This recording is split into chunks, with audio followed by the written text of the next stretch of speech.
Azərbaycan COP29-dan sonra ölkədə keçirilən ikinci ən böyük beynəlxalq tədbir olan WUF-13 kimi daha bir mühüm qlobal tədbirə ev sahibliyi etmək şərəfinə nail oldu.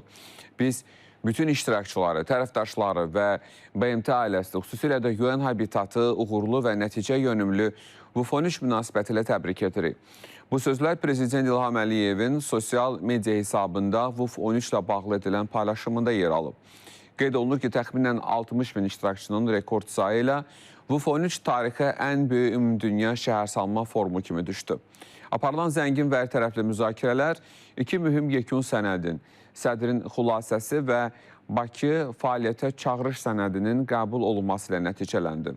Urbisit, Kultursit və Ekosidin qurbanı olmuş ölkə kimi Azərbaycan hazırda Qarabağ və Şərqi Zəngəzurda 9 şəhəri və yüzlərlə kəndi sıfırdan yenidən qurur. Bu səylər dünyanın digər post-münaqişə bölgələri üçün dəyərli nümunə kimi vurğulanır.